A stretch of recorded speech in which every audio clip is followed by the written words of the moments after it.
네, 여러분, 지금까지 가전체에 대해 알아보았는데요. 이제 대표적인 가전체 작품들을 만나볼게요. 처음으로는 현재 전해지는 가전체 중 가장 먼저 쓰인 작품인 임춘의 국순전입니다. 함께 이야기 속으로 들어가 봅시다.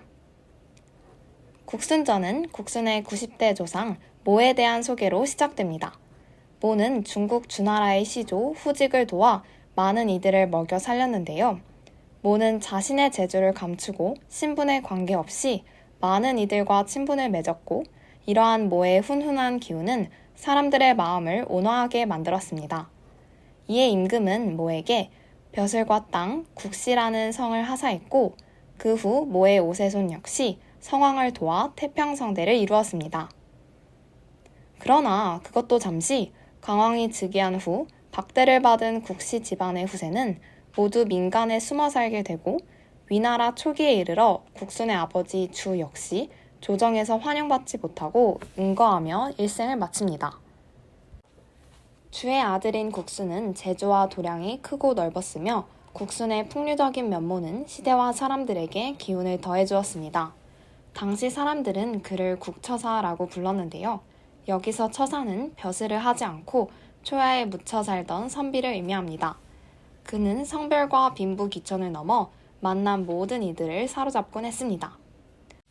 그런데 일찍이 감시관을 가진 태위산도라는 인물은 국순을 두고 말하기를 천하의 창생을 그르칠 자는 이놈일 것이다. 라고 하였습니다.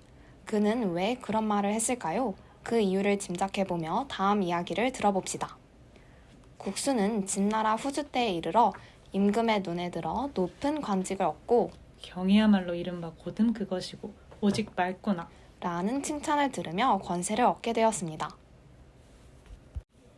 한편 임금은 주사에 빠져 정사를 돌보지 않았는데, 국순은 그 사실을 알고도 간언하지 않고 세금을 모아 재산을 얻는 데만 힘썼습니다. 이로 인한 주변의 비판적인 시선과 자신은 돈에만 몰두한다는 국순의 말에도 임금의 총애는 깊어만 갔죠. 그러던 어느 날 평소 입냄새가 있던 국순에게 임금은 경이 이제 늙어 내가 맡기는 일을 감당하지 못하는가? 라 물었고, 그 말의 의도를 알아챈 국순은 관을 벗고 사죄하며 관직에서 물러나게 해달라고 청합니다. 임금의 허락을 받은 그는 집으로 돌아온 후 갑자기 병에 들어 하루 저녁에 죽고 말았습니다. 이후 국순의 친척 동생 청이 당나라 벼슬에 올라 그의 자손들은 중국에서 번성하게 되었습니다. 사신은 국순을 두고 그의 조상은 백성에게 공이 있었으나 국순은 권력의 중심에서 담론하면서도 임금의 잘못을 따지지 않았다는 점을 들어 비판적인 태도를 보이고 있습니다. 다음으로 만나볼 작품은 이규보의 국선생전입니다. 국선생전은 임춘의 국순전에 영향을 받은 작품으로 두 작품 모두 수를 의인화했다는 공통점이 있습니다. 하지만 이 둘은 큰 차이점이 있는데요. 무엇이 달라졌을지 궁금하시죠? 그렇다면 국선생전 이야기 지금 바로 만나보시죠. 국선생전은 국성의 먼 조상에서 시작하여 그의 조부 모가 살림을 주천으로 옮긴 이후 아버지 차에 이르러 비로소 벼슬길에 나아가 평원 도구의 직을 역임하는 것으로 전개됩니다.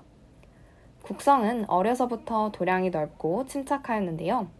아버지와 친지들은 그를 두고 가라앉히더라도 더 맑아지지 않으며 흔들어 보더라도 탁해지지 않으니 라고 말하며 매우 사랑했습니다.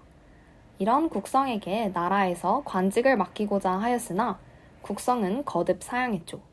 이에 삼정승과 육판서가 계속해서 그를 청거함으로써 마침내 국성은 벼슬을 맡게 됩니다.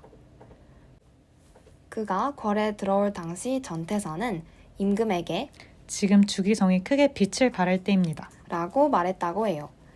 이를 증명하듯 국성이 하는 일은 모두 임금의 뜻과 맞지 않음이 없었고, 궐에서 극진히 대접받으며 이름 대신 국선생이라고 불렸습니다. 특히 그의 구수한 성질과 넓은 아량은 임금에게 큰 사랑을 받았답니다. 하지만 국성의 세 아들은 아버지의 권세를 믿고 방자하게 굴다가 다른 신하들의 탄핵을 받아 스스로 독약을 마셨고, 이와 함께 국성도 벌을 받아 서인으로 강등되었습니다. 한편 국성이 벼슬을 그만두자 제고을과 격고을에서 도둑이 떼지어 일어났고, 토벌의 적임자로 기용된 국성은 수성에 물을 대어 한판 싸움으로 이를 함락하였습니다. 임금은 그 공로로 국성을 상동호에 봉했으나 2년이 지나 국성은 임금에게 벼슬에서 물러나게 해달라고 청했는데요. 이때 그는 때가 되면 넘어선다는 것은 사물의 정해진 이치이옵니다. 라는 말을 전하고 물러나 제 본분을 지킵니다. 사신은 국성의 덕을 높게 평가하면서도 임금의 총애가 지나쳐 나라의 기강을 어지럽힌 점을 지적하고 경기이작의 메시지를 독자에게 전달하는데요. 이때 경기이작이란 사태나 현상을 미리 짐작하여 파악한 뒤에 행동과 실천을 수행해 나간다 라는 의미를 지닙니다. 물러날 때를 아는 국선생을 보면 이영기 시인의 낙화가 떠오르지 않나요? 어때요? 이렇게 사물을 주인공으로 표현하니 더 재밌게 느껴지지 않나요? 지금까지 임춘의 국순전과 이규보의 국선생전을 살펴보았는데요. 두 작품의 차이가 느껴지시나요? 둘 다 술을 의인화하였지만 술에 대한 관점은 달랐습니다. 국순전은 술의 폐해를 주로 보여주며 국정의 문란과 병폐를 고발하는 데 비해 국선생전은 제목에서부터 알 수 있듯이 술을 선생이라 함으로써 예우와 존경의 뜻을 담고 있습니다. 이는 임춘과 이규보가 거쳐온 삶이 다르기 때문이라고도 설명할 수 있는데요.